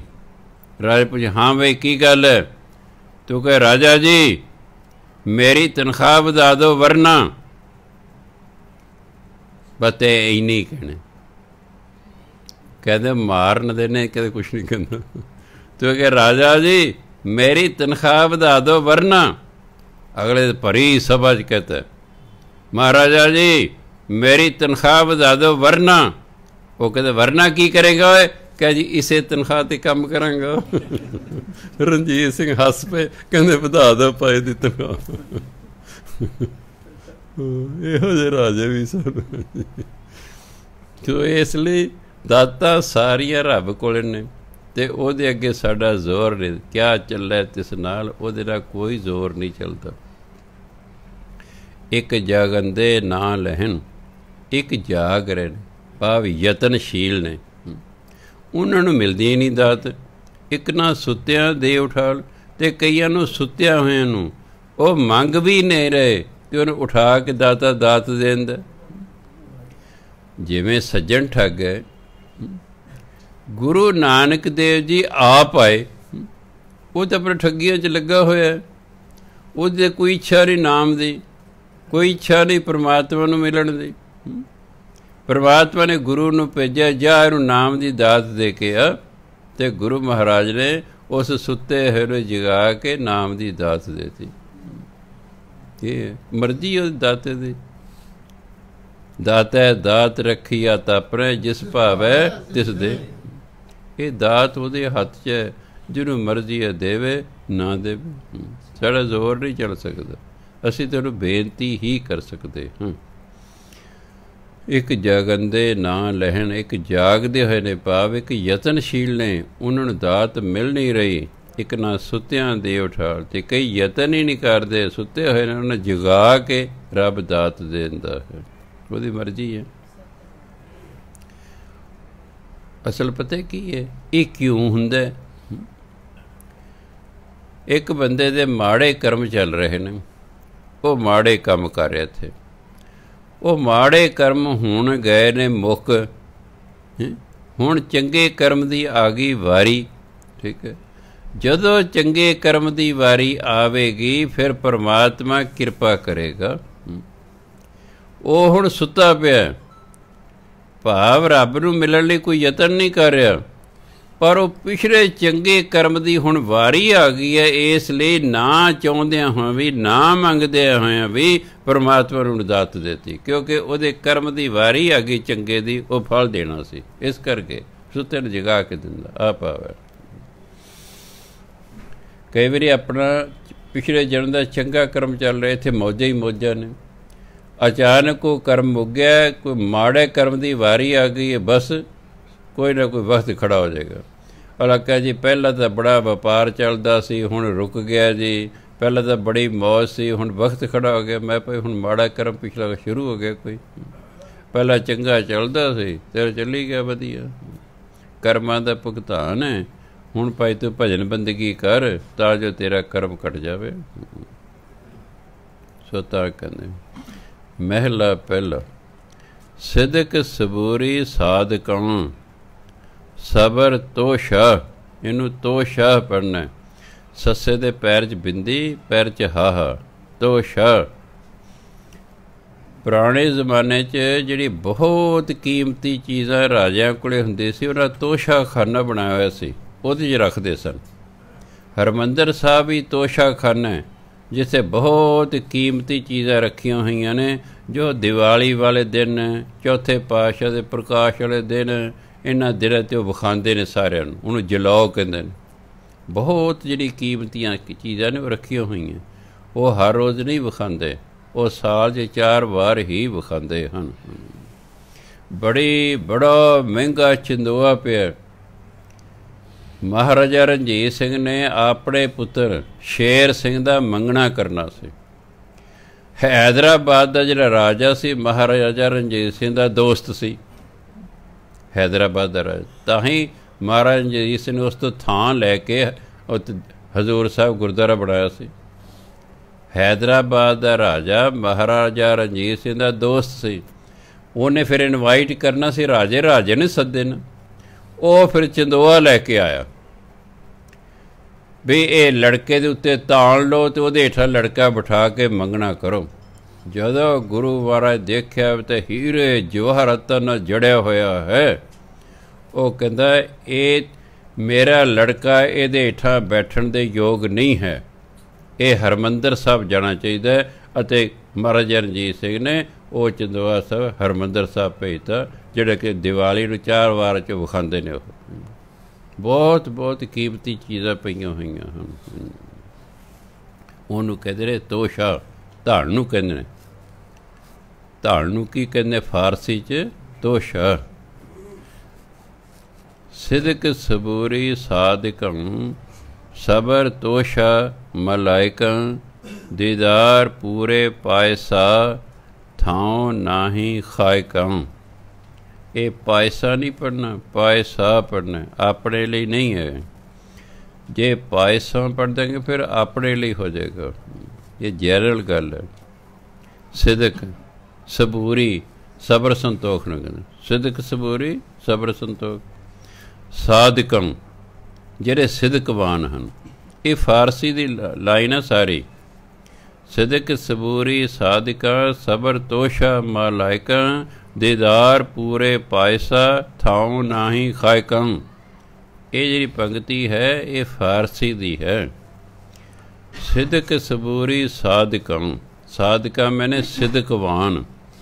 ਜਿਹੜੇ ਸਿਦਕਵਾਨ ਹੁੰਦੇ ਨੇ ਉਹਨਾਂ 'ਚ ਸਿਦਕ ਅਤੇ ਸਬਰ ਹੁੰਦਾ, ਸਬਰ ਸੰਤੋਖ ਹੁੰਦਾ। ਸਬਰ ਤੋਸ਼ਾ ਮਲਾਇਕਾ, ਮਲਾਇਕ ਚੰਗੇ ਵਿਅਕਤੀ ਨੂੰ ਕਹਿੰਦੇ ਨੇ। ਜਿਹੜੇ ਚੰਗੇ ਵਿਅਕਤੀ ਨੇ ਉਹਨਾਂ ਕੋਲ ਸਬਰ ਦਾ ਧਨ ਹੁੰਦਾ, ਉਹਨਾਂ ਦੇ ਅੰਦਰ ਸਬਰ ਸੰਤੋਖ ਹੁੰਦਾ, ਉਹ ਕਾਲੇ ਨਹੀਂ ਪੈਂਦੇ ਹੁੰਦੇ। ਜੇ ਅਸੀਂ ਛੋਟੇ ਹੁੰਦੇ ਸੀ, ਇੱਕ ਕਹਾਣੀ ਸੀ ਸਬਰ ਦਾ ਫਲ। ਇੱਕ ਵਾਰੀ ਦੇਸ਼ ਕਾਲ ਪੈ ਗਿਆ। ਰਾਜੇ ਨੇ ਐਲਾਨ ਕਰਤਾ ਕਿ ਸਾਰਿਆਂ ਨੂੰ ਭਾਈ ਇੱਕ ਇੱਕ ਰੋਟੀ ਮਿਲਿਆ ਕਰੇਗੀ। ਇਹ 'ਤੇ ਲਾਈਨ ਬਣਾ ਲਿਆ ਕਰੋ, ਸਭ ਨੂੰ ਇੱਕ ਇੱਕ ਰੋਟੀ ਪੱਕੀ ਪਕਾਈ ਮਿਲੇਗੀ। ਇੱਕ ਲੜਕਾ, ਉਹਦੀ ਮਾਂ ਜਿਹੜੀ ਸੀ ਬਹੁਤ ਬਜ਼ੁਰਗ ਸੀ, ਦਾਦੀ ਮਾਂ ਹੈ ਨਹੀਂ ਸੀ, ਦਾਦੀ ਅਤੇ ਉਹ ਲੜਕੇ ਪੋਤਾ ਹੀ ਸੀ। ਉਹ ਦਾਦੀ ਆ ਨਹੀਂ ਸੀ ਸਕਦੀ, ਪੋਤਾ ਜਾਂਦਾ ਸੀ, ਉਹ ਬੈਠਾ ਰਹਿੰਦਾ ਸੀ ਆਰਾਮ ਨਾਲ। ਲੋਕ ਭੀੜ ਭੜੱਕਾ ਧੱਕਾ ਮਾਰਾ, ਮੇਰੀ ਵਾਰੀ ਪਹਿਲਾਂ ਆ ਜੇ। ਹਾਂਜੀ, ਉਹ ਚੱਕੀ ਜਾਣੀ ਆਪਣੇ ਆਪ ਲੋਕਾਂ ਨੇ, ਹਰ ਇੱਕ ਨੇ ਫਿਰ ਚੰਗੀ ਚੱਕਣੀ ਹੁੰਦੀ ਹੈ। ਅਖੀਰ 'ਤੇ ਜਦ ਦੇਖਿਆ ਸਾਰੇ ਲੈ ਕੇ, ਉਸ ਬੱਚੇ ਨੇ ਉੱਠਣਾ, ਜਿਹੜੀ ਵੀ ਰੋਟੀ ਬਚੀ ਹੁੰਦੀ ਸੀ ਉਹ ਲੈ ਜਾਂਦਾ ਸੀ ਘਰ।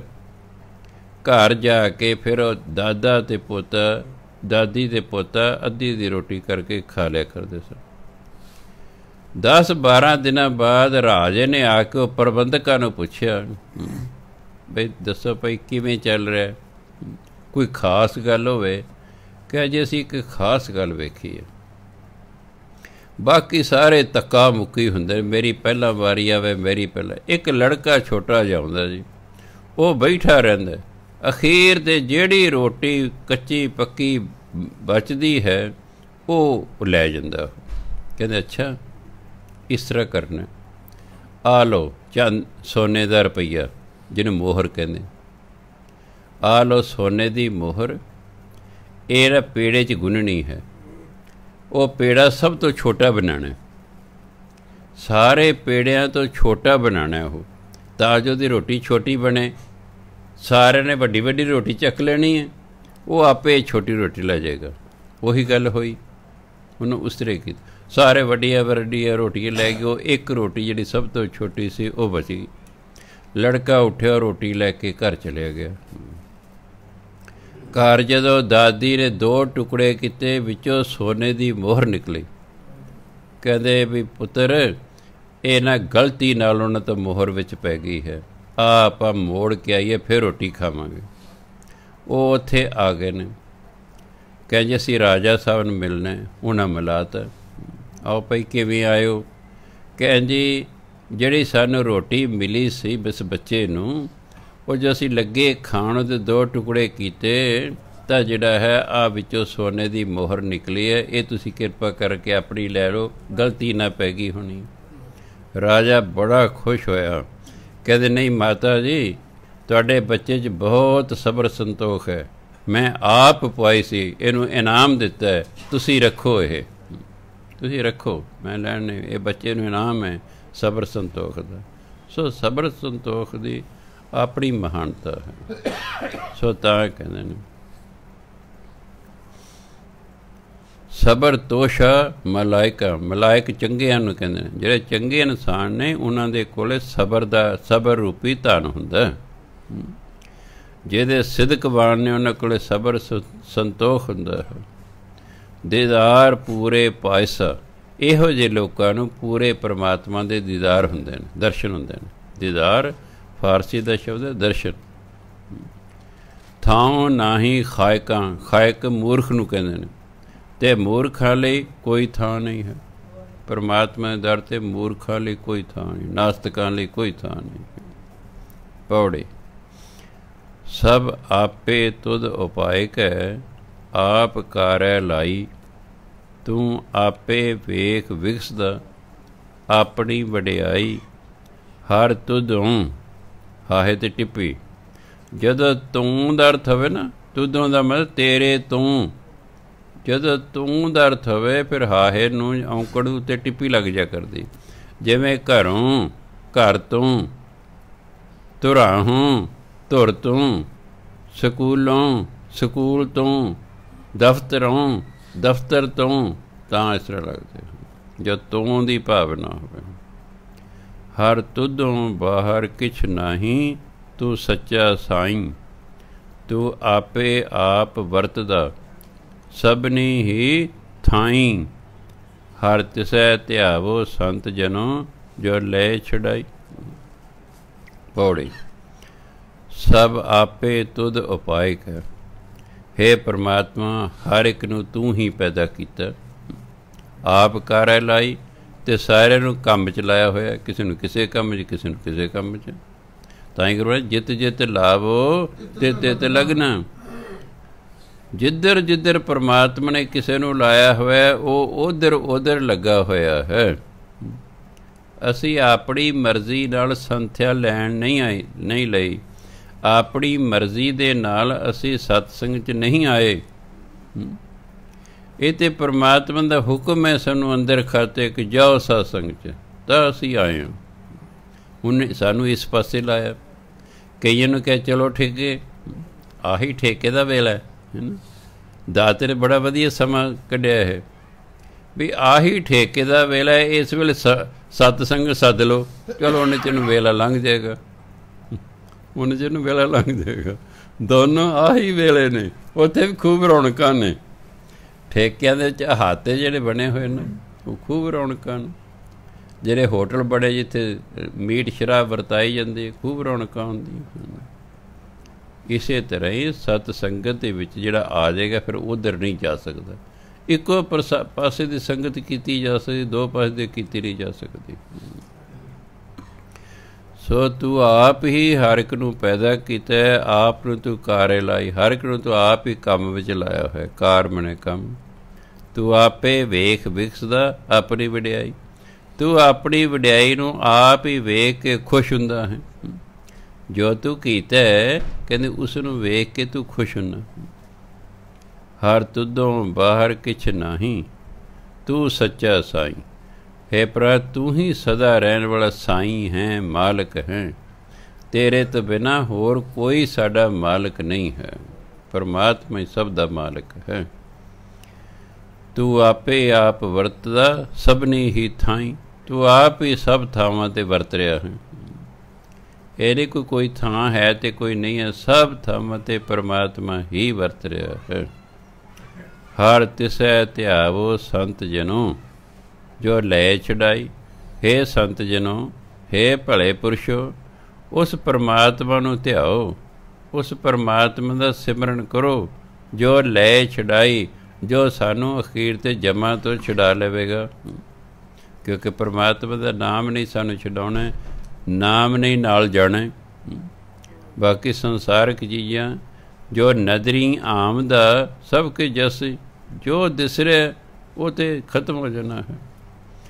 ਨਾਲ ਮਨੁੱਖ ਦੇ ਜੋ ਉਸਨੇ ਕਰਮ ਕੀਤੇ ਨੇ ਉਹ ਜਾਂਦੇ ਨੇ, ਚੰਗੇ ਅਤੇ ਮੰਦੇ। ਚੰਗੇ ਕਰਮਾਂ 'ਚ ਨਾਮ ਜਪਣਾ ਹੈ। ਨਾਮ ਜਿਹੜਾ ਹੈ ਫਿਰ ਹਰ ਥਾਂ 'ਤੇ ਸਾਡੀ ਸਹਾਇਤਾ ਕਰਦਾ ਹੈ, ਹਰ ਵਿਪਤਾ ਤੋਂ ਸਾਨੂੰ ਬਚਾ ਕੇ ਰੱਖਦਾ ਹੈ। ਸ਼ਲੋਕ ਮਹਿਲਾ ਪਹਿਲਾ। ਫੱਕੜ ਜਾਤੀ ਫੱਕੜ ਨਾਉ, ਸਭਨਾ ਜੀਆਂ ਇੱਕਾ ਛਾਉ। ਆਪੋਂ ਆਹੇ ਤੇ ਟਿੱਪੀ, ਆਪੋਂ ਜੇ ਕੋ ਭਲਾ ਕਹਾਏ, ਨਾਨਕ ਤਾਂ ਪਰ ਜਾਪੈ, ਜਾਂ ਪਤ ਲਿਖੈ ਪਾਏ। ਫੱਕੜ ਦਾ ਵਿਅਰਥ, ਫਜ਼ੂਲ। ਝੂਠ ਨੂੰ ਵੀ ਕਹਿੰਦੇ ਨੇ ਇਹ ਫੱਕੜ ਤੋਲਦਾ, ਝੂਠ ਬੋਲਦਾ ਹੈ। ਇੱਥੇ ਵਿਅਰਥ ਤੋਂ ਪਾਵੇ। ਫੱਕੜ ਜਾਤੀ, ਜਾਤ ਦਾ ਹੰਕਾਰ ਵਿਅਰਥ ਹੈ, ਕਿਉਂਕਿ ਪਰਮਾਤਮਾ ਨੇ ਜਾਤ ਪਾਤ ਬਣਾਈ ਨਹੀਂ ਹੈ। ਇਹ ਤਾਂ ਮਨੂ ਹੋਇਆ। 27 ਸਿਮਰਤੀਆਂ ਦੇ ਵਿੱਚ ਇੱਕ ਮਨੂ ਸਿਮਰਤੀ ਹੈ। ਉਹ ਜਿਹੜਾ ਰਿਸ਼ੀ ਸੀ ਉਹਨੇ ਇਹ ਜਾਤ ਪਾਤ ਬਣਾਈ। ਉਹਨੇ ਕੰਮਾਂ ਦੇ ਅਨੁਸਾਰ ਵੰਡ ਕੀਤੀ ਸਮਾਜ ਦੀ 4 ਹਿੱਸਿਆਂ 'ਚ, ਕਿ ਜਿਹੜਾ ਭਜਨ ਬੰਦਗੀ ਕਰੇਗਾ ਅਤੇ ਕਰਾਏਗਾ ਉਹ ਬ੍ਰਾਹਮਣ, ਜਿਹੜਾ ਦੇਸ਼ ਦੀ ਅਤੇ ਆਪਣੀ ਰੱਖਿਆ ਕਰੇਗਾ ਉਹ ਕਸ਼ਤਰੀ, ਜਿਹੜਾ ਲੋਕਾਂ ਦਾ ਅਤੇ ਆਪਣਾ ਪੇਟ ਪਾਲੇਗਾ ਉਹ ਵੈਸ਼, आ जट ते जिहड़े बाणी दुकानदार ने इन्हां नूं वैश कहंदे ने, ते जिहड़ा इन्हां तिन्हां दी सेवा करेगा वो होएगा शूदर। ਕੰਮਾਂ ਦੀ ਵੰਡ ਕੀਤੀ ਸੀ, ਹੌਲੀ ਹੌਲੀ ਜਾਤਾਂ ਬਣ ਗਈਆਂ। ਕੀਤੀ ਦੇ ਕੰਮਾਂ ਦੀ ਵੰਡ ਸੀ। ਕਈ ਵਾਰੀ ਜੋ ਕੁਛ ਕਰ ਰਿਹਾ ਹੁੰਦਾ ਬੰਦਾ, ਉਹਦੀ ਕੋਈ ਭਾਵਨਾ ਮਾੜੀ ਨਹੀਂ ਹੁੰਦੀ, ਪਰ ਮਗਰ ਵਾਲੇ ਉਹਦੇ ਨਾਲ ਜੋੜ ਜੋੜ ਕੇ ਉਹਦੀ ਭਾਵਨਾ ਹੀ ਖਰਾਬ ਕਰ ਦਿੰਦੇ ਨੇ। ਮਨੂ ਸਿਮਰਤੀ ਮਨੂ ਦੀ ਨਿੰਦਿਆ ਹੋਣੀ ਸ਼ੁਰੂ ਹੋ ਗਈ। ਇਹ ਮਗਰੋਂ ਲੋਕਾਂ ਨੇ ਫਿਰ ਐਸਾ ਸਿਸਟਮ ਬਣਾ ਲਿਆ ਕਿ ਜਿਹੜਾ ਬ੍ਰਾਹਮਣ ਦੇ ਘਰ ਹੋਏਗਾ ਬ੍ਰਾਹਮਣ ਹੀ ਹੋਏਗਾ, ਕਸ਼ਤਰੀ ਦੇ ਘਰ ਖੱਤਰੀ ਪੈਦਾ ਹੋਏਗਾ, ਵੈਸ਼ ਦੇ ਘਰ ਵੈਸ਼ ਹੀ ਪੈਦਾ ਹੋਏਗਾ, ਸ਼ੂਦਰ ਦੇ ਘਰ ਸ਼ੂਦਰ ਹੀ ਪੈਦਾ ਹੋਏਗਾ। ਉਹ ਜਾਤ ਨਹੀਂ ਬਦਲ ਸਕਦਾ।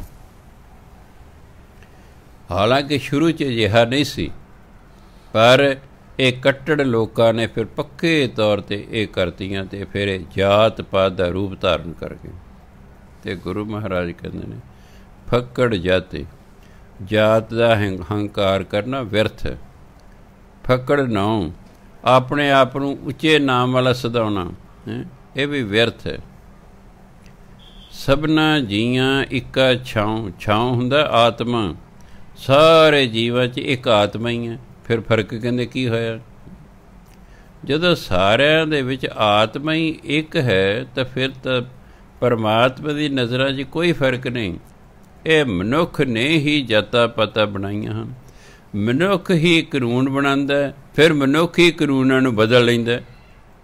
ਕੋਈ ਸਮਾਂ ਸੀ ਖੜੇ ਨੂੰ ਦੇਗ ਨਹੀਂ ਸੀ ਦਿਆ ਕਦੇ, ਚਲੋ ਬੈਠ, ਤੈਨੂੰ ਅਕਲ ਨਹੀਂ ਇੰਨੀ ਹੈਗੀ, ਖੜੇ ਦੇਗ ਨਹੀਂ ਸੀ ਦਿੰਦੇ। ਹੁਣ ਬੈਠੇ ਨੂੰ ਨਹੀਂ ਕੋਈ ਦਿੰਦਾ, ਖੜੇ ਰਹੋ। ਹੁਣ ਤਾਂ ਇਹ ਹਾਲ ਹੈ ਕਿ ਦੇਗ ਗੁਰੂ ਗ੍ਰੰਥ ਸਾਹਿਬ ਅੱਗੇ ਜਾਣ ਹੀ ਨਹੀਂ ਦਿੰਦੇ, ਰਾਹ 'ਚ ਹੀ ਫੜ ਲੈਂਦੇ ਨੇ, ਇੱਥੇ ਦੇ ਜਾ। ਅਗਲਾ ਤਾਂ ਬੜੇ ਚਾਅ ਨਾਲ ਲੈ ਕੇ ਦੇਖ ਮੈਂ ਵੀ ਗੁਰੂ ਗ੍ਰੰਥ ਸਾਹਿਬ ਅੱਗੇ ਰੱਖਾਂਗਾ, ਸੱਚੇ ਪਾਤਸ਼ਾਹ ਮਨਜ਼ੂਰ ਕਰੋ ਇਸ ਨੂੰ, ਹੈ ਉਹ ਰਾਹ 'ਚ ਹੀ ਫੜ ਲੈਂਦੇ ਨੇ, ਅੱਗੇ ਜਾਣ ਹੀ ਨਹੀਂ ਦਿੰਦੇ। ਆਪ ਹੀ ਬੰਦੇ ਨੇ ਕਾਨੂੰਨ ਬਣਾਏ ਨੇ, ਆਪ ਹੀ ਬਦਲ ਦਿੰਦੇ ਨੇ, ਆਪ ਹੀ ਕਾਨੂੰਨ ਬਣਾ ਕੇ ਆਪ ਹੀ ਉਸ ਵਕਤ ਨੂੰ ਫੜਿਆ ਰਹਿੰਦਾ। ਮੈਂ ਦੇਖਿਆ ਜਦੋਂ ਲੋੜ ਪੈਂਦੀ ਫਿਰ ਬਦਲ ਲੈਂਦਾ। ਇਹ ਗੁਰਦੁਆਰਾ ਨੇ ਕਾਨੂੰਨ ਬਣਾਇਆ ਕਿ ਖੜ ਕੇ ਦੇਖ ਨਹੀਂ ਬੈਠੋ ਦੇਖ, ਇਹਨਾਂ ਨੇ ਕਾਨੂੰਨ ਬਣਾਇਆ ਕਿ ਹੁਣ ਖੜ ਕੇ ਦੇਖ ਲਓ, ਤੁਰਦੇ ਜਾਓ ਅਤੇ ਲਈ ਚੱਲੋ, ਤੁਰਦੇ ਜਾਓ ਅਤੇ ਲਈ ਜਾਓ, ਖਲੋਣ ਦੀ ਵੀ ਲੋੜ ਨਹੀਂ, ਤੁਰਦੇ ਤੁਰਦੇ ਹੀ ਲੈ ਲਓ। ਆਪ ਹੀ ਅਸੀਂ ਕਾਨੂੰਨ ਬਣਾ ਕੇ ਨਿਯਮ ਬਣਾ ਕੇ ਆਪ ਹੀ ਉਸ 'ਚ ਗੁਲਾਮ ਹੋ ਜਾਂਦੇ ਹਾਂ। ਫਿਰ ਜਦ ਬਹੁਤੇ ਗੁਲਾਮ ਹੋ ਜਾਂਦੇ, ਸਮਾਂ ਆਉਂਦਾ ਫਿਰ ਆਪ ਹੀ ਬਦਲ ਲੈਂਦੇ ਉਸ ਨੂੰ। ਜਿਵੇਂ ਪਹਿਲਾਂ ਬੁਰਕੇ ਦਾ ਰਿਵਾਜ਼ ਸੀ ਮੁਸਲਮਾਨਾਂ 'ਚ, ਉਹ ਬੁਰਕੇ ਦੇ ਹੀ ਗੁਲਾਮ ਹੋ ਗਏ। ਜਿਹੜਾ ਜਨਾਨੀ ਬੁਰਕਾ ਨਹੀਂ ਸੀ ਪਾਉਂਦੇ ਉਹਨੂੰ ਬਹੁਤ ਮਾੜਾ ਗਿਣਿਆ ਜਾਂਦਾ ਸੀ। ਜਦੋਂ ਆਈ ਵਿੱਦਿਆ ਸੰਸਾਰ 'ਚ, ਜਦੋਂ ਸਕੂਲ ਕਾਲਜ ਖੁੱਲ੍ਹ ਗਏ, ਕੁੜੀਆਂ ਨੇ ਬੁਰਕੇ ਲਾਤੇ, ਆਪੇ ਹੀ ਬੁਰਕੇ ਪਵਾਉਣ ਵਾਲੇ, ਆਪੇ ਹੀ ਲਾਉਣ ਵਾਲੇ। ਬੰਦਾ ਆਪ ਹੀ ਨਿਯਮ ਬਣਾ ਕੇ ਆਪ ਹੀ ਉਹਨਾਂ 'ਚ ਫਸ ਜਾਂਦਾ, ਵਕਤ ਨੂੰ ਫੜਿਆ ਰਹਿੰਦਾ। ਮੈਂ ਕਹਿੰਦਾ ਬੰਦਾ ਵੀ ਕਮਾਲ ਦਾ ਹੈ। ਆਪ ਹੀ ਵੀ ਹਾਂ ਜੀ ਅਕਾਲ ਤਖਤ ਵਾਲੇ ਜੋ ਕਹਿਣਗੇ ਉਹ ਮੰਨਣਾ, ਆਪ ਹੀ ਉਹਨਾਂ ਦੇ ਗੁਲਾਮ ਹੋ ਗਏ। ਉਹ ਦਬਕਾ ਮਾਰ, ਜੇ ਤੁਸੀਂ ਨਾ ਮੰਨੀ ਅਸੀਂ ਤੁਹਾਨੂੰ ਪੰਥ 'ਚੋਂ ਛੇਕ ਦੇਣਾ, ਜੇ ਤੁਸੀਂ ਨਾ ਮੰਨੀ ਅਸੀਂ ਤੁਹਾਨੂੰ ਪੰਥ 'ਚੋਂ ਛੇਕ ਦੇਣਾ। ਅਸੀਂ ਆਪ ਹੀ ਗੁਲਾਮ ਹੋ ਗਏ ਹਾਂ, ਆਪ ਹੀ ਬਣਾ ਕੇ ਫਿਰ ਆਪ ਹੀ ਉਹਨਾਂ ਦੇ ਗੁਲਾਮ ਹੋ ਗਏ ਹਾਂ। ਜਿਵੇਂ ਅਸੀਂ ਆਪ ਹੀ ਸਰਕਾਰ ਚੁਣਦੇ ਹਾਂ, ਆਪ ਹੀ ਉਹਨਾਂ ਤੋਂ ਕੁੱਟ ਖਾਂਦੇ ਹਾਂ। ਦੇਖੋ ਕਿਆ ਅਸੀਂ ਅਜੀਬ ਹੈ। ਅਸੀਂ ਸਰਕਾਰ ਨੂੰ ਚੁਣਦੇ ਹਾਂ, ਉਹ ਫਿਰ ਸਾਨੂੰ ਕੁੱਟਦੀ ਹੈ। ਦੱਸ ਕੁੱਟਦੀ ਹੈ ਨਾ। ਮੰਗ ਕੇ ਦੇਖੋ, ਕੋਈ ਮੰਗ ਦੇਖੋ, ਫਿਰ ਜੇ ਨਾ ਪੁਲਿਸ ਦੀਆਂ ਡਾਂਗਾਂ ਪੈਣ। ਵੀ ਅਸੀਂ ਇਹਨਾਂ ਪੁੱਛੇ ਤੁਹਾਨੂੰ ਅਸੀਂ ਵੋਟਾਂ ਇਸ ਲਈ ਪਾਈਆਂ ਕਿ ਤੁਸੀਂ ਸਾਨੂੰ ਕੁੱਟੋ ਜਿੱਤ ਕੇ? ਪੁੱਛਣ ਵਾਲੇ ਕੋਈ ਨਹੀਂ। ਵੀ ਤੁਹਾਨੂੰ ਅਸੀਂ ਇਸ ਲਈ ਤਾਂ ਨਹੀਂ ਵੋਟਾਂ ਪਾਈਆਂ ਕਿ ਤੁਸੀਂ ਜਿੱਤ ਕੇ ਸਾਨੂੰ ਕੁੱਟੋ। ਠੀਕ ਹੈ, ਸਾਡੇ ਹੱਕ ਸਾਨੂੰ ਦਿਓ, ਅਸੀਂ ਹੱਕ ਮੰਗਦੇ, ਦਿੰਦੇ ਹੈ ਨਹੀਂ, ਬਸ ਗੱਲ ਖਤਮ। ਇਹ ਮੈਂ ਕਿ ਦੇਖ, ਮੈਂ ਕਈ ਵਾਰ ਬੈਠਾ ਸੋਚਦਾ ਮਨੁੱਖ ਵੀ ਅਜੀਬ ਹੈ। ਆਪ ਹੀ ਬਣਾ ਕੇ ਫਿਰ ਆਪ ਹੀ ਵਕਤ ਨੂੰ ਫੜਿਆ ਰਹਿੰਦਾ। ਹੁਣ ਜੀ ਆਪ ਹੀ ਵਕਤ ਨੂੰ ਫੜਿਆ ਰਹਿੰਦਾ। ਕੋਈ ਬਾਗੀ ਹੋ ਜਾਂਦਾ, ਜੋ ਮੈਂ ਨਹੀਂ ਮੰਨਦਾ, ਜਿਹੜਾ ਕਰਨਾ ਕਰ ਲਓ। ਅਤੇ ਕਿਸੇ ਕੋਲ ਤੋਪ ਤਾਂ ਹੈ ਨਹੀਂ ਜਿਹੜੀ ਕੋਈ ਚਲਾ ਦੂਗਾ। ਬਾਗੀ ਹੋ ਜਾਂਦੇ, ਜੋ ਅਸੀਂ ਨਹੀਂ ਮੰਨਦਾ, ਅਸੀਂ ਤੁਹਾਨੂੰ ਮੰਨਦੇ ਹੀ ਨਹੀਂ। ਕਿੰਨੇ ਨੇ ਜਿਹੜੇ ਕਹਿੰਦੇ ਅਕਾਲ ਤਖਤ ਨੂੰ ਮੰਨਦੇ ਹੀ ਨਹੀਂ। ਕਿ ਜਦੋਂ ਦੇਖਦੇ ਨੇ ਫੈਸਲੇ ਠੀਕ ਨਹੀਂ ਕਰ ਰਹੇ, ਇਹ ਕਿਸੇ ਦੇ ਆਖੇ ਫੈਸਲੇ ਕਰਦੇ ਨੇ। ਉਹ ਲੋਕ ਅਣਖ ਵਾਲੇ ਲੋਕ ਨਹੀਂ ਮੰਨਦੇ, ਅਸੀਂ ਨਹੀਂ ਤੁਹਾਡਾ ਮੰਨਦੇ। ਆਪ ਹੀ ਬੰਦਾ ਨਿਯਮ ਬਣਾ ਕੇ ਆਪ ਹੀ ਉਸਦਾ ਗੁਲਾਮ ਹੋ ਜਾਂਦਾ। ਫਿਰ ਗੁਲਾਮ ਹੋਇਆ ਹੋਇਆ ਬਸ ਆਜ਼ਾਦੀ, ਉਹਦੀ ਮਾਨਸਿਕ ਆਜ਼ਾਦੀ ਖਤਮ ਹੋ ਜਾਂਦੀ ਹੈ। ਅਸੀਂ ਆਪ ਹੀ ਸਰਕਾਰ ਨੂੰ ਚੁਣਦੇ ਹਾਂ, ਫਿਰ ਇਹਨਾਂ ਅੱਗੇ ਤਰਲੇ ਕੱਢਦੇ ਰਹਿੰਦੇ। ਫਿਰ ਸਾਨੂੰ ਦਵਾਨੀ ਚਵਾਨੀ ਦੇ ਦਿੰਦੇ ਨੇ ਰੁਪਈਆ, ਫਿਰ ਕਹਿੰਦੇ ਸਾਡੇ ਗਲ 'ਚ ਹਾਰ ਪਾਓ, ਤਾੜੀਆਂ ਵਜਾਓ। ਸਾਡੇ ਪੈਸਾ 100 ਰੁਪਈਆ ਲੈ ਕੇ 50 ਰੁਪਏ ਵਿੱਚੋਂ ਖਾ ਜਾਂਦੇ ਨੇ, 50 ਰੁਪਏ ਲਾ ਕੇ ਸਾਡੀ ਸੜਕ ਬਣਾ ਦਿੰਦੇ ਨੇ। ਫਿਰ ਕਿ ਅਸੀਂ ਆ ਰਹੇ ਹਾਂ ਜੀ ਰਿਬਨ ਕੱਟਣ, ਸਾਡੇ ਗਲਾਂ 'ਚ ਹਾਰ ਵੀ ਪਾਇਓ, ਫਿਰ ਤਾੜੀਆਂ ਵੀ ਵਜਾਇਓ। ਸਾਡੇ ਪੈਸਿਆਂ ਨੂੰ ਅੱਧੇ ਖਾ ਗਏ ਨੇ, ਫਿਰ ਕਹਿੰਦੇ ਤਾੜੀਆਂ ਵਜਾਇਓ। ਕਿਆ ਕਮਾਲ ਹੈ, ਕਿਆ ਕਮਾਲ ਹੈ। ਬੜਾ ਅਜੀਬ ਵਰਤਾਰਾ ਹੈ। ਦੇਖੋ ਕਿੰਨੀ ਕੁ ਦੇਰ ਚੱਲਦਾ ਹੈ। ਤਾਂ ਕਹਿੰਦੇ ਨੇ ਸਭਨਾ ਜੀਆਂ ਇੱਕਾ ਛਉ, ਸਾਰੇ ਜੀਵਾਂ 'ਚ ਇੱਕ ਆਤਮਾ ਹੀ ਹੈ। ਇਸ ਲਈ ਜਾਤ ਦਾ ਅਤੇ ਨਾਮ ਦਾ ਹੰਕਾਰ ਕਰਨਾ ਵਿਅਰਥ ਹੈ। ਆਪੋਂ ਜੇ ਕੋ ਭਲਾ ਕਹਾਏ, ਜੇ ਕੋਈ ਆਪਣੇ ਆਪ ਕਿ ਮੈਂ ਭਲਾ ਜੀ, ਹਉਮੈ ਕਰੇ ਭਲੇ ਹੋਣ ਦਾ। ਚਲੋ ਮੰਨਿਆ ਭਲਾ ਹੈ, ਕਈ ਲੋਕ ਭਲੇ ਹੁੰਦੇ ਨੇ, ਪਰ ਜੋ ਕਹੇ ਮੈਂ ਭਲਾ ਜੀ ਅਤੇ ਲੋਕਾਂ ਕੇ ਕਹੋ ਮੈਂ ਭਲਾ ਜੀ। ਆਪੋ ਜੇ ਕੋ ਭਲਾ ਕਹਾਏ, ਨਾਨਕ ਤਾਂ ਪਰ ਜਪੈ। ਉਹਦੇ ਭਲੇ ਹੋਣ ਦਾ ਉਦੋਂ ਪਤਾ ਲੱਗੂ ਜਾਂ ਪਤ ਲਿਖੇ ਪਾਏ, ਜਦੋਂ ਪਰਮਾਤਮਾ ਦੇ ਦਰ 'ਤੇ ਉਹਨੂੰ ਇੱਜ਼ਤ ਮਿਲੇਗੀ। ਜੇ ਤਾਂ ਪਰਮਾਤਮਾ ਦੇ ਦਰ 'ਤੇ ਮਿਲ ਗਈ ਇੱਜ਼ਤ, ਫਿਰ ਤਾਂ ਉਹ ਭਲਾ ਹੈ, ਅਤੇ ਨਹੀਂ ਤਾਂ ਐਵੇਂ ਹੀ ਆਪਣੇ ਆਪਣਾ ਹੰਕਾਰ ਚੱਕ ਕੇ ਕਹਿਲਾਉਂਦਾ ਹੈ। ਮਹਿਲਾ ਦੂਜਾ, ਜਿਸ ਪਿਆਰੇ ਸਿਉ ਨੇ, ਇਹਨੂੰ ਨੇਹੋਂ ਨਹੀਂ ਪੜ੍ਹਨਾ। ਇਹ ਨੇ ਪਿਆਰ ਹੈ, ਇਹ ਨਾਉ ਨੇ। ਇਸੇ ਹਾਹੇ ਨੂੰ ਲੱਗਿਆ ਹੋਇਆ ਔਂਕੜ ਨਹੀਂ ਬੋਲਦਾ। ਹਾਹੇ ਨੂੰ ਔਂਕੜ ਇਸ ਲਈ ਲੱਗਾ ਕਿ ਨੇ ਜਿਹੜਾ ਹੈ ਇੱਕ ਵਚਨ ਹੈ ਅਤੇ ਪੁਲਿੰਗ ਹੈ, ਸਿਰਫ ਇਸ ਲਈ ਲੱਗਾ, ਬੋਲਣ ਲਈ ਨਹੀਂ ਲੱਗਾ। ਜਿਸ ਪਿਆਰੇ ਸਿਉ ਨੇ, ਨੇ ਦੇ 3 ਰੂਪ ਨੇ ਗੁਰਬਾਣੀ 'ਚ, ਅਸਨੇ, ਸਨੇ, ਨੇ। ਪੂਰਾ ਅਸਨੇ, ਕਿਉਂਕਿ ਹਿੰਦੀ ਦਾ ਸ਼ਬਦ ਹੈ ਸਨੇ, ਅੱਧਾ ਸੱਸਾ ਨੰਨੇ ਨੂੰ ਲਾਂ ਹਾਹਾ, ਸਨੇ। ਜਦੋਂ ਅੱਧੇ ਸੱਸੇ ਵਾਲਾ ਅੱਖਰ ਗੁਰਬਾਣੀ 'ਚ ਆਉਂਦਾ ਹੈ, ਉਹਦੇ ਅੱਗੇ ਆੜਾ ਲੱਗ ਜਾਂਦਾ। ਜਿਵੇਂ ਸਥਿਰ, ਹਿੰਦੀ ਜਿਹੜਾ ਸਥਿਰ ਹੈ ਅੱਧੇ ਸੱਸੇ ਨਾਲ ਹੈ। ਜਦੋਂ ਗੁਰਮੁਖੀ 'ਚ ਇਹਦਾ ਆਉਂਦਾ ਗੁਰਬਾਣੀ, ਉਹਦੇ ਕਹਿੰਦੇ ਅਸਥਿਰ, ਉਹਦਾ ਅਸਥਿਰ ਲਿਖਿਆ ਜਾਂਦਾ। ਇਸੇ ਤਰ੍ਹਾਂ ਹੀ ਸਨੇ ਜਦੋਂ ਗੁਰਬਾਣੀ ਲਿਖਿਆ ਜਾਂਦਾ, ਉਹਨੂੰ ਫਿਰ ਅਸਨੇ ਲਿਖਦੇ ਨੇ। ਅਸਨੇ, ਸਨੇ, ਨੇ ਇੱਕੋ ਹੀ ਅਰਥ ਹੈ, ਪਿਆਰ। ਜਿਸ ਪਿਆਰੇ ਸਿਉ ਨੇ, ਤਿਸ ਆਗੇ ਮਰ ਚੱਲੀਏ। ਤ੍ਰਿਗ ਜੀਵਨ ਸੰਸਾਰ, ਤਾ ਕਹਿ ਪਾਛੈ ਜੀਵਨ। ਜਿਸ ਪਿਆਰੇ ਨਾਲ ਪਿਆਰ ਹੋਵੇ ਨਾ, ਤਿਸ ਆਗੇ ਮਰ ਚੱਲੀਏ। ਮਰ ਚੱਲੀ ਇੱਥੇ ਕਹਿ ਵੀ ਉਹਦੇ ਸਨਮੁਖ ਰਹਿਣਾ ਚਾਹੀਦਾ, ਉਸ ਤੋਂ ਬੇਮੁਖ ਨਹੀਂ ਹੋਣਾ ਚਾਹੀਦਾ। ਜੇ ਗੁਕੇ ਦਾ ਗੁਰੂ ਨਾਲ ਪਿਆਰ ਹੈ, ਰੱਬ ਨਾਲ ਪਿਆਰ ਹੈ, ਤਾਂ ਇਹਦਾ ਮਤਲਬ ਇਹ ਨਹੀਂ ਕਿ ਉਹਦੇ ਅੱਗੇ ਮਰ ਜਾਣਾ, ਮਰ ਕੇ ਜਾਣਾ। ਇਹ ਸਿੱਧਾ ਭਾਵ ਨਹੀਂ ਹੈ। ਮਰਨ ਤੋਂ ਭਾਵ ਹੈ ਆਪਣੇ ਅੰਦਰੋਂ ਹਉਮੈ ਤਿਆਗ ਦੇਣੀ। ਉਹਦੀ ਹਜ਼ੂਰੀ 'ਚ ਕਿਸੇ ਪ੍ਰਕਾਰ ਦੀ ਹਉਮੈ ਨਹੀਂ ਕਰਨੀ। ਉਹਦੇ ਵੱਲੋਂ ਬੇਮੁਖ ਨਹੀਂ ਹੋਣਾ, ਉਹਦੇ ਸਨਮੁਖ ਰਹਿਣਾ ਹੈ। ਤ੍ਰਿਗ ਜੀਵਨ ਸੰਸਾਰ, ਤਾ ਕਹਿ ਪਾਛੈ ਜੀਵਨ। ਉਸ ਦੇ ਪਾਛੈ ਜੀਵਨਾਂ ਦਾ ਮਤਲਬ ਉਸ ਤੋਂ ਬੇਮੁਖ ਹੋ ਕੇ ਜਿਉਣਾ। ਜਿਸ ਦੇ ਨਾਲ ਪਿਆਰ ਸੀ, ਉਸ ਤੋਂ ਬੇਮੁਖ ਹੋ ਕੇ ਜਿਉਣਾ ਜਿਹੜਾ ਇਹ ਤ੍ਰਿਗ ਜੀਵਨ ਹੈ। ਇਹ ਤਾਂ ਤਿਰਕਾਰਯੋਗ ਜੀਵਨ ਹੈ। ਜਿਵੇਂ ਗੁਰੂ ਅੰਗਦ ਦੇਵ ਮਹਾਰਾਜ ਦਾ ਪਿਆਰ ਸੀ ਗੁਰੂ ਨਾਨਕ ਦੇਵ ਜੀ ਨਾਲ, ਇਸ ਲਈ ਹਮੇਸ਼ਾ ਸਨਮੁਖ ਰਹਿੰਦੇ ਸਨ। ਉਹ ਬੇਮੁਖ ਨਹੀਂ ਹੋਏ, ਉਹ ਬੇਮੁਖ ਨਹੀਂ ਹੋਏ, ਸਨਮੁਖ ਰਹੇ ਹੋ। ਇਸ ਲਈ ਜਿਹਦੇ ਨਾਲ ਪਿਆਰ ਹੋਵੇ ਉਹਦੇ ਸਨਮੁਖ ਰਹਿਣਾ, ਉਸ ਤੋਂ ਬੇਮੁਖ ਨਹੀਂ ਹੋਣਾ। ਆ ਭਾਵ ਹੈ। ਪੌੜੀ, ਤੁਧ ਆਪੇ ਧਰਤੀ ਸਾਜੀਐ, ਚੰਦ ਸੂਰਜ ਦੋਏ ਦੀਵੇ। 10 4 ਹਟ ਤੁਧ ਸਾਜਿਆ, ਵਾਪਾਰ ਕਰੀਵੇ। ਇਕਨਾ ਨੂੰ ਹਰ ਲਾਭ ਦੇ, ਜੋ ਗੁਰਮੁਖ ਥੀਵੇ। ਤਿਨ ਜਮਕਾਲ ਨ ਵਿਆਪਈ, ਜਿਨ ਸੱਚ ਅੰਮ੍ਰਿਤ ਪੀਵੇ। ਓਏ ਆਪ ਛੁਟੇ ਪਰਿਵਾਰ ਸਿਉ, ਤਿਨ ਪਿੱਛੇ ਸਭ ਜਗਤ ਛੁਟੀਵੇ। तुद आपे धरती साजी है। तू आप ही इस धरती नूं बनाउण वाला है। चंद सूरज दोए दीवे ते चन्न ते सूरज तू दो दीवे बनाए ने। सूरज जब चढ़दा तो दिन है, चन्न जब चढ़दा तो रात है। रात नूं चन्न चानण करदा, दिने सूरज चानण करदा है।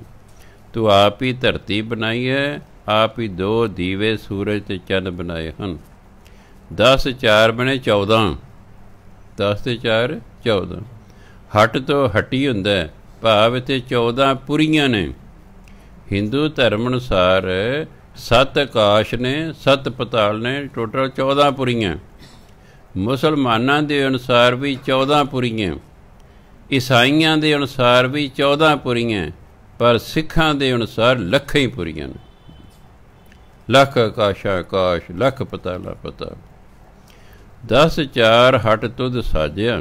हे परमात्मा 14 पुरीਆਂ हट्टी दे तौर ते तू बनाईਆਂ।